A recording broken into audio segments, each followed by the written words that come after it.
Happy Wednesday, everyone! Favorite time of the week. Prowess goes live. I'm very, very, very pumped. Very, very, very pumped for our guest this week. So excited. I'll get into why. Before I did, welcome everyone. I'm Ashley Connell, CEO and founder of Prowess Project, and today we are talking about how to flip your marketing so that your ideal clients come to you. Why I was so excited about this topic is what I hear from online business managers is they're like, Ashley, give me systems, give me structure, give me efficiencies, give me automation, but don't make me sell. But don't you worry. Don't you worry. We're talking all about that today and so much more. But to get everyone on the right page, get everyone started, put into chat our starter question for today.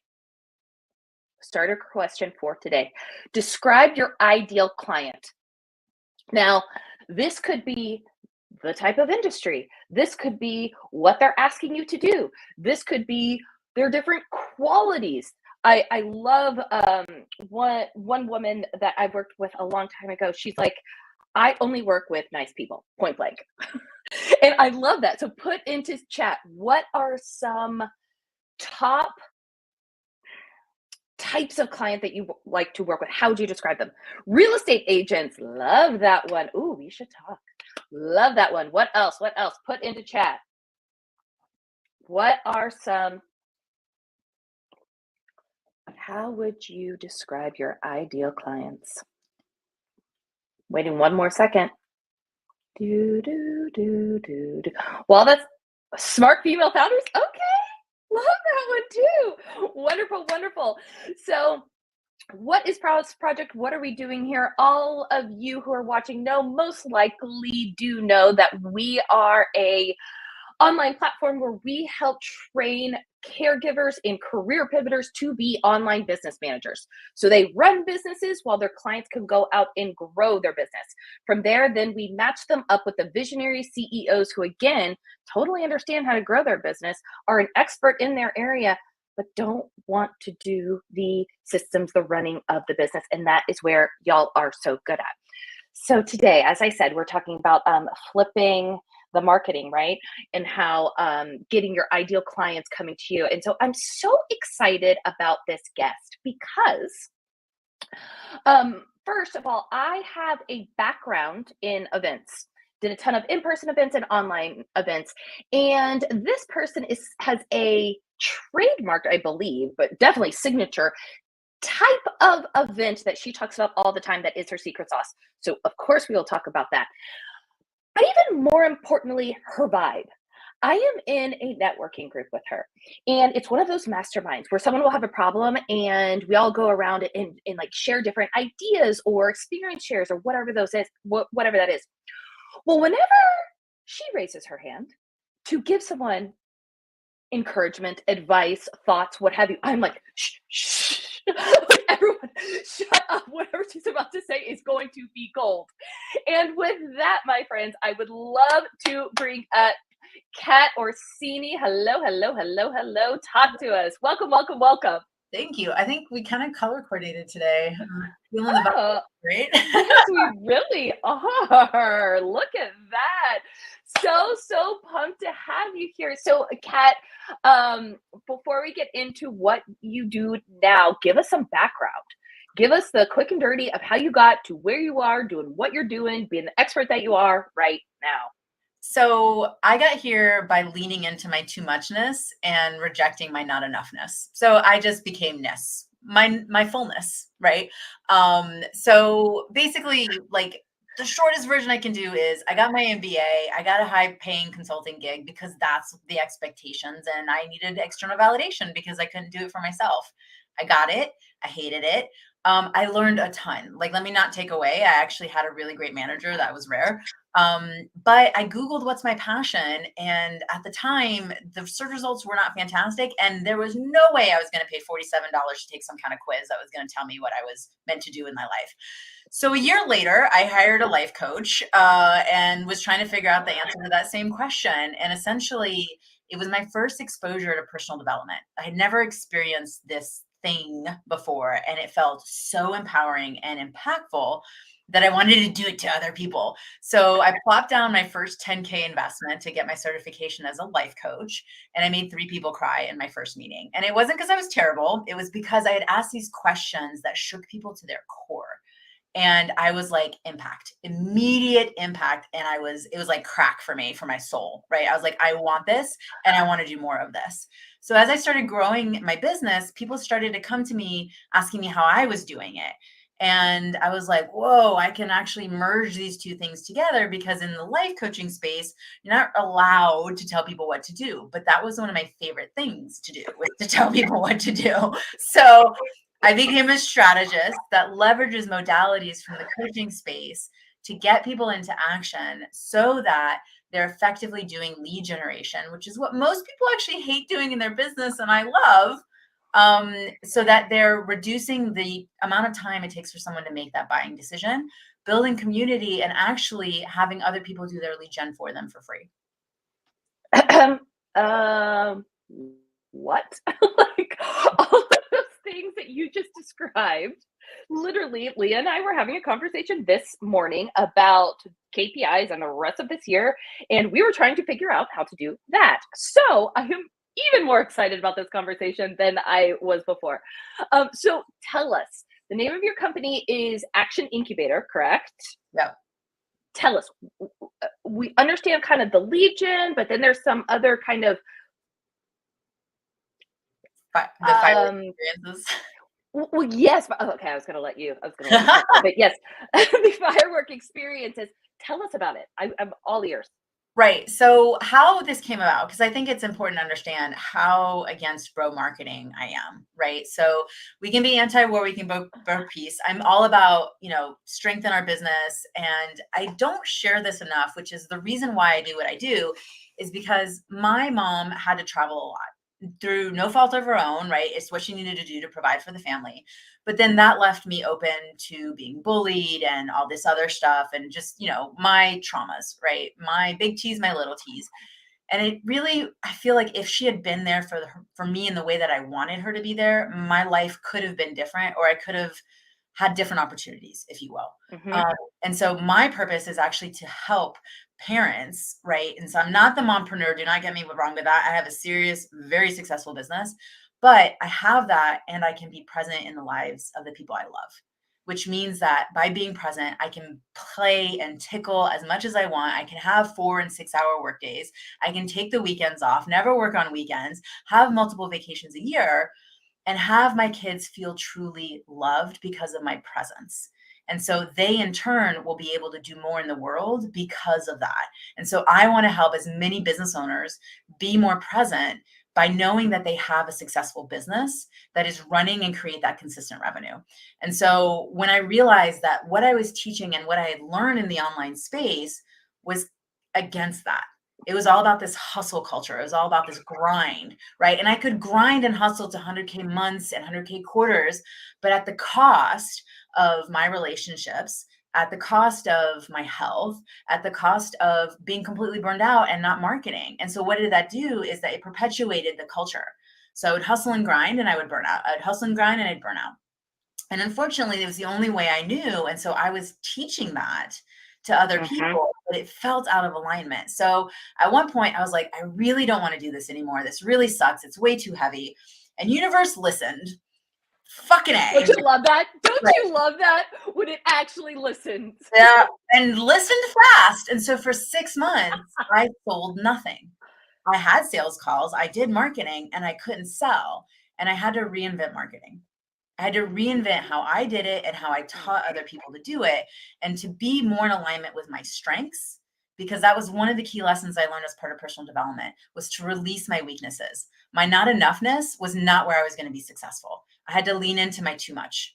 And so what I looked at was, where are people too much? And how can we leverage that in our marketing? And then the piece that most people didn't consider is, what will your ideal clients respond to in terms of strategies? Because not every strategy will work for every client. And so if we start looking at those two components, it kind of creates a matrix. My strengths, what they want, right? Meaning what they're already going to say yes to.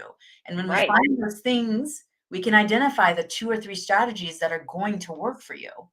And so we don't have to waste our time and energy investing in something, trying to figure out or trying to force it to make it work. I'm looking at the 5-day challenge here in that instance, right? Like, who hasn't tried to do that and then hated it, or they didn't get the response they wanted? Shocker. If your high-end client is someone who is very successful and time constrained, they're not going to respond to a 5-day challenge. Why? Because it's very time consuming.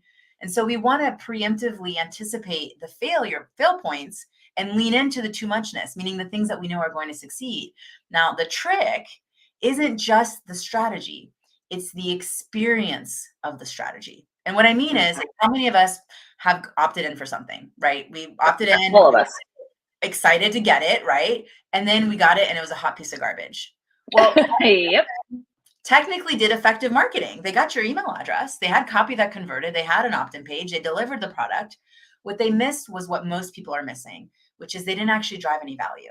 They didn't think of your experience of the content. They were so focused on having a pretty opt-in page that they didn't think about how to solve a problem to make you a better buyer. And that's where the real strategy comes into play.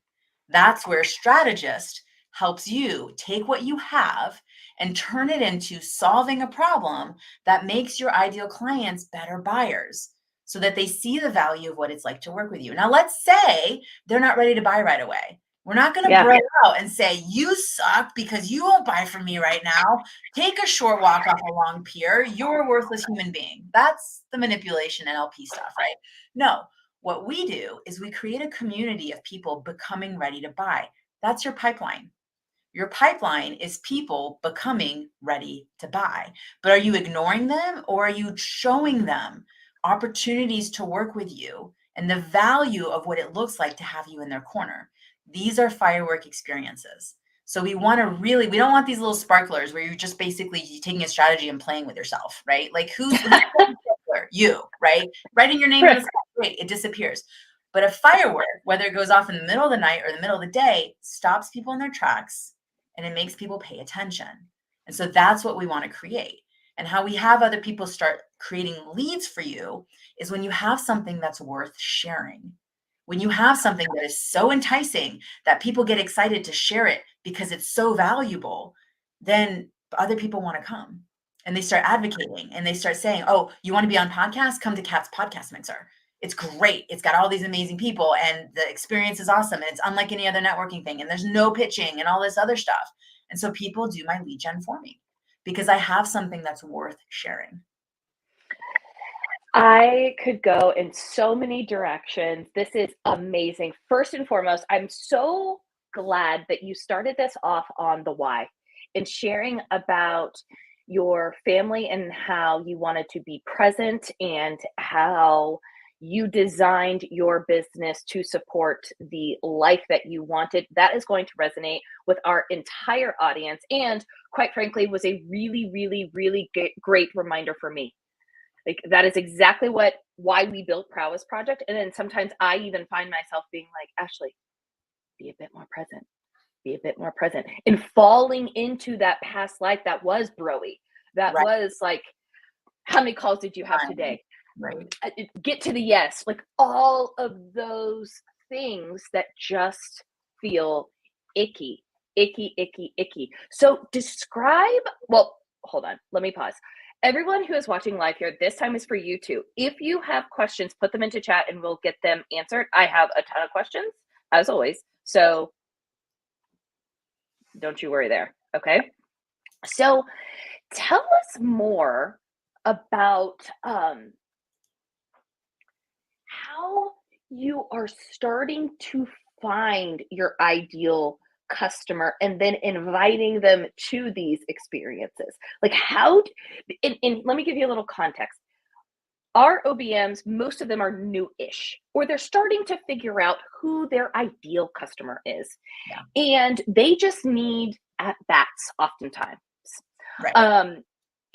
And I want everyone who's listening to this too, think about this as not only use it for yourself, but also use it for all of your clients who are coming to you and saying, Ashley, I need a stronger pipeline. Or Ashley, OBM, I need a stronger pipeline.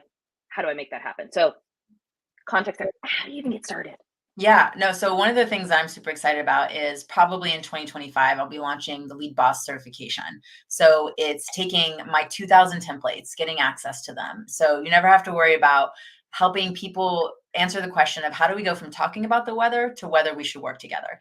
That weather to weather turn of the conversation is where most people get stuck, right? Yeah, I love that one liner. It's like it's Oh my God, it's so so much good. released in that statement where people are like, oh my God, this and that. Yeah. So it's usually what I call you want to create your choose your own adventure where nobody dies. Right. So when you have these things that happen when you're marketing, you're putting out a post, you're doing a workshop, you're doing a mixer, you're speaking on stage, whatever it is, there's kind of really two outcomes. Usually somebody registered, they showed up or didn't show up. Right. So let's Mhm, talk about mhm. that's the easiest target initially. Well, what are Sure. you going to say? Thanks for coming. And I'm sorry we missed you. Right. Like, so we want to document these things so that we can enable other people to be successful, to step into our business later. So that's the first thing I want to make sure people like really remember is start documenting right away.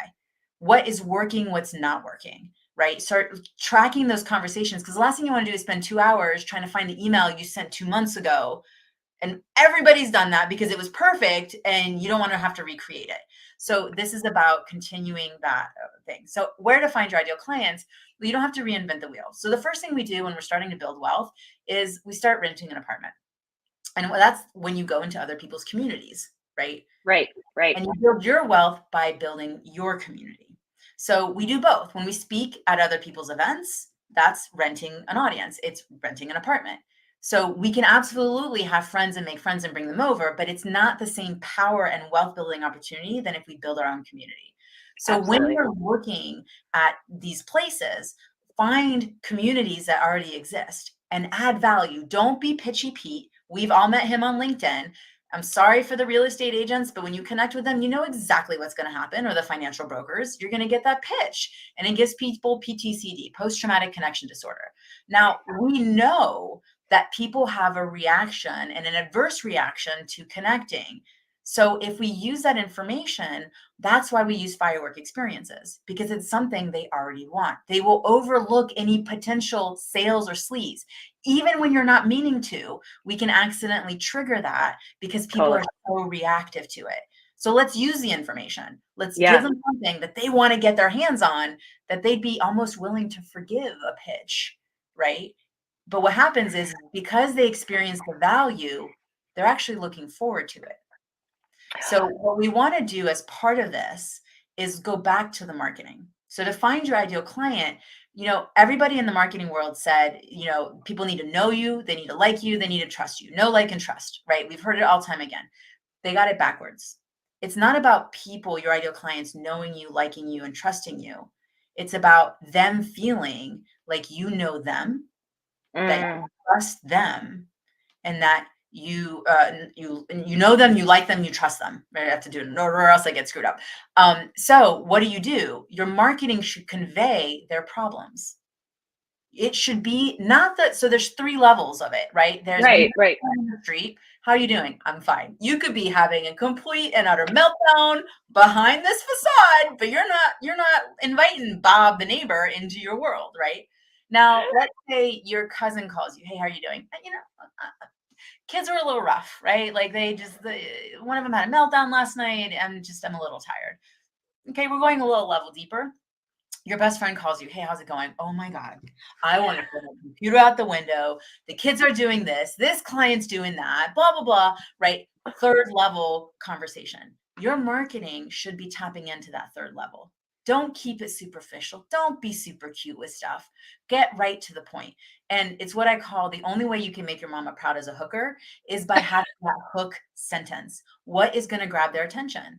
I'm actually writing an article right now that's all about how we should blame our moms for our lack of success.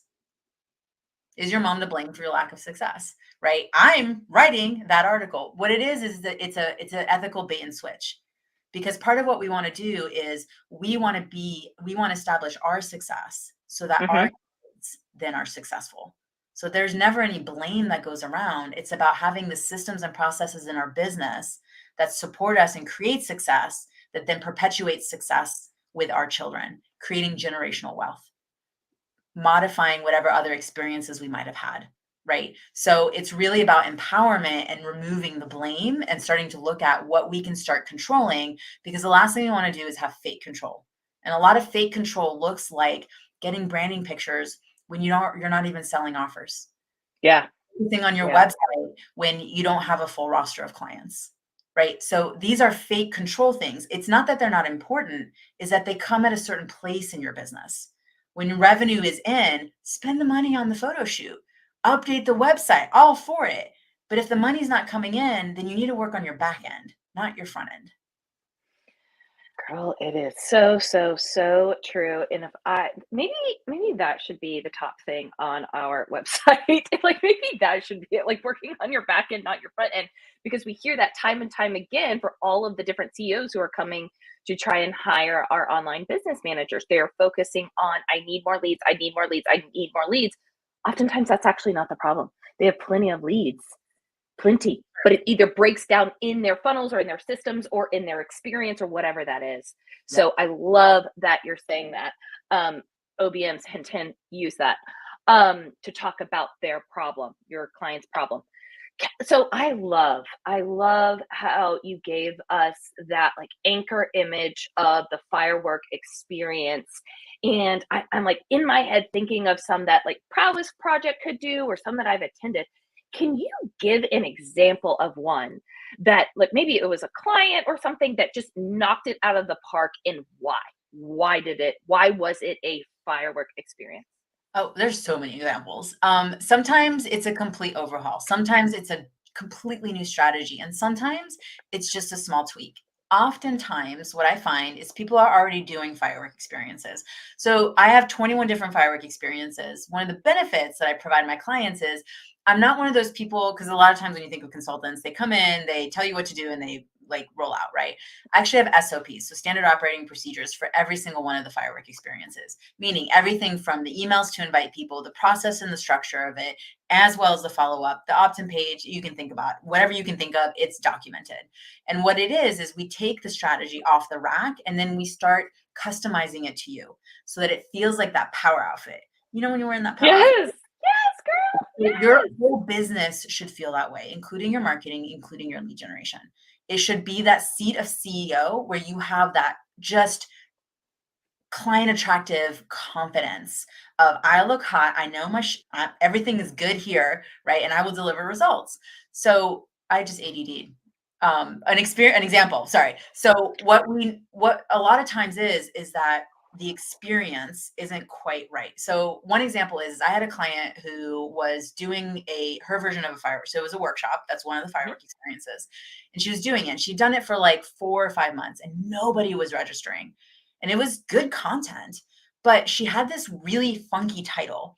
And I was like, I don't, this does nothing for me, right? Like in marketing, you Yeah, should turn on. And I was like, this does nothing for me. yeah, So yeah. all we did was change the title and we get her three very specific takeaways from the workshop. That's all I edited on the landing page, and I changed the title. And all of a sudden she went from 0 registrants to 13 people registering month after month. Half of those people, so roughly 6 to 7 people booking a call, and then at least half of those closing. So what Man, could 3 to 4 new clients a month, because you're consistently delivering the same workshop, what could that do for your business, right? What could one more high ticket client do for your business?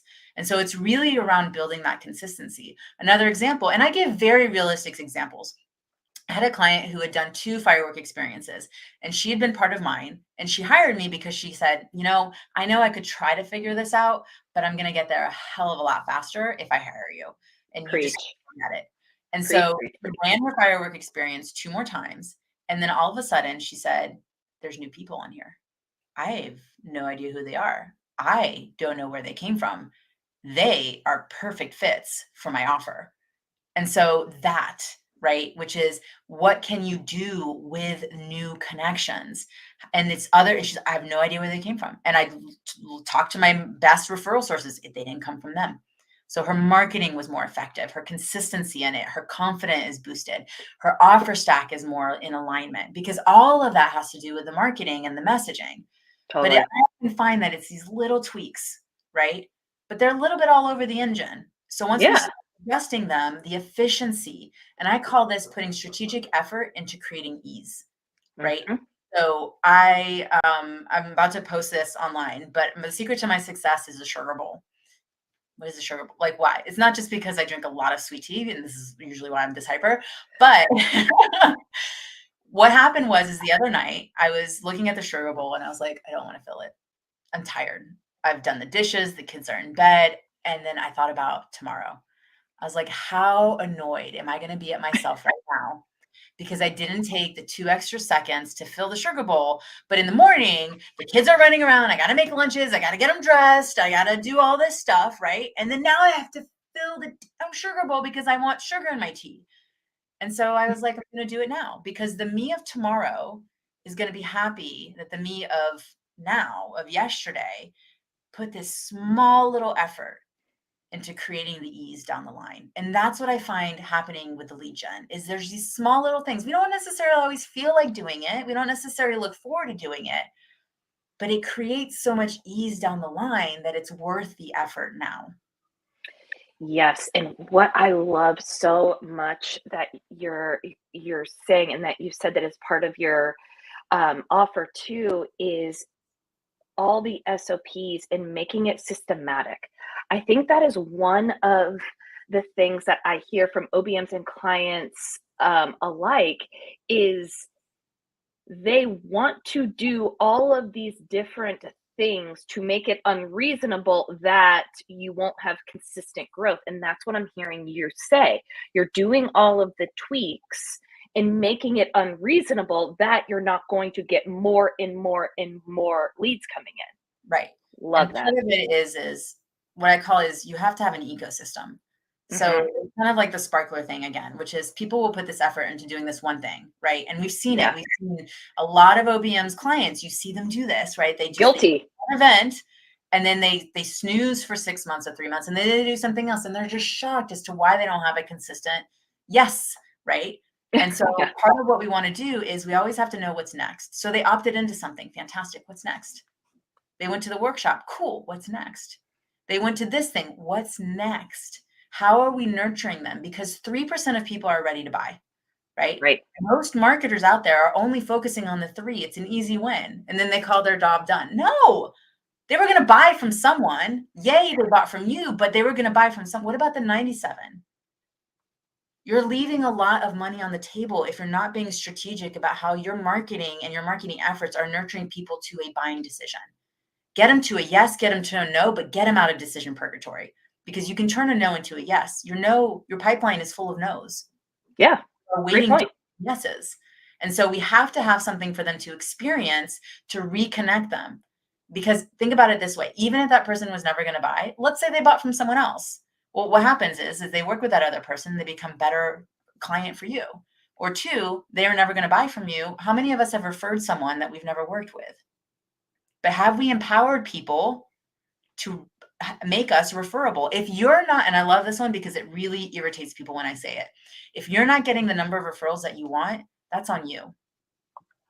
It is absolutely your own fault. 100%. Amen. Yes. Absolutely. Absolutely, absolutely. And so question there, do you have any tips on that? How do you I think I know what you're gonna say here, but, like, how do you become referable? Or are there things that you say and the reason why I say that is I think about this every day. Ashley, you know how you can become more referable? You ask someone to refer you, and you set them up for success. That's Exactly. what I think in my head. There's Make it easier for them. right. So a lot of times, so I call them spark partners. And so this is what you want to think of because there's referral partners, there's power partners, there's all kinds of ways that people talk about this. But if we think about it as spark partners, your spark partners drive people to your firework experience. It sparks the firework. Mhm. So yeah, I always think of it like referrals are going to happen, right? Like when Yeah. someone's ready to buy, someone's so eager, especially a connector, they're going to connect you. That I don't worry about those. What I really want is the other 97% because that gives me the opportunity to nurture them and build my community. And so what I need to have in place is something worth sharing. My partners let's say we've met, and there's people that I want to introduce you to, but you're not ready to buy from them, and they may not be ready to buy from you. So if that's not there, then am I not going to connect you? No, I want to connect you. How do I do that? Well, Ashley has this amazing workshop, and this person kind of really needs your help, right? But like, I don't want to be the asshole that sets them up, because I've had that happen to me where someone's like, hey, Kat wants to be on more podcasts. She's ready to, and she should really use your services. I didn't say that. Right. And so now you've put me in a sales call position, and now I'm going to actively avoid the person because I don't like confrontation, and I cannot avoid. And sometimes I don't have adult conversations, so I can admit that. So, but I want to enable things to happen naturally. So the 97% of people need to experience something so that, again, you solve a problem that they probably have that will make them a better buyer. Now, let's say you solve a problem and they go and they implement it and they knock it out of the park and they don't buy from you. That's a win, because who do you think they're going to refer when they meet someone who needs your services? So we have to stop looking at people one-dimensionally, which is just a credit card transaction. That's what the bros do. What we do is we look at people multidimensionally. One, are they a client? We're in business and being a business. Of course, we want to look at people that way. Two, can they connect you to another opportunity? Speaking, podcasting, right? Another connection, another power connector, right? Because those are always worthwhile having this conversation. Or three, do they have your audience, right, in their community, or are they connected to your audience? So if we follow the opportunity instead of just being short-sighted and looking for a transaction, then we can allow for ourselves to have more abundance. Part of this is we need to give in order to receive, and we need to strategically deposit into other people's karmic bank accounts so that we can then write ourselves a blank check. And so we do that by driving value in our marketing. It's not about giving everything away for free, but it does need to be valuable. And then doing the one thing, and I think your community, the OBMs, I know they deal with this, everyone does, which is you got to ask for the sale. Yes. So there's it's hard. Three things in business. You connect with people, you have a conversation, and then you close them. Connect, converse, close. That's my process. And here's the secret, right? You want to know the best question to ask someone that is really not triggering is, hey, should we have a conversation about what it would look like to work together? You're right. They could say around what it would look like to work together. I really love that. Y'all write that down, put it on the sticky note, add it to the monitor. Like that is so good. You're right. It's not triggering. It is helpful. And you said this, and I got to repeat it because it was so good. The idea that people want to connect you with people who still may not be ready to buy, but still need to be in your ecosystem. Holy smokes. I'll say right now, like Prowess Project doesn't have the best avenue for that right now. And we should. And so immediately my brain is like, Leah, go high level. We're going to immediately come up with all these funnels. But I love it. Also, OBMs, I have been on my soapbox about funnels. Think everything Kat is saying and what's next, the backbone of it. Yeah. It's basically funnels, workflows, automations, etc. So that's how I want y'all all to be listening to this.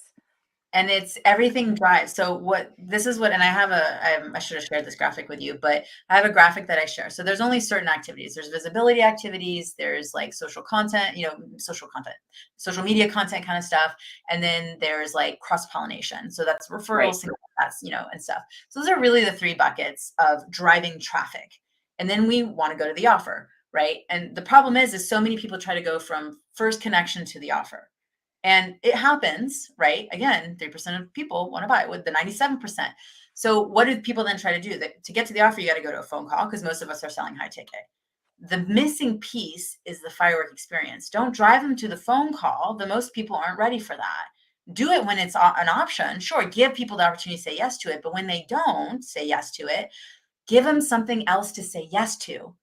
Just because they say no doesn't mean it's the big no. You just have to ask a different question. That's on us as marketers. Ask a different question they can say yes to and collect the yeses. Do you want to come to this podcast mixer? Do you want to come to this workshop? Do you want to come on my podcast? Do you want to be introduced to this person? Do you want this article that I wrote? Do you want this article that I found? Right? So collect the yeses by driving value in that way, and it'll get you to the big why, right? Yes, I want to work with you.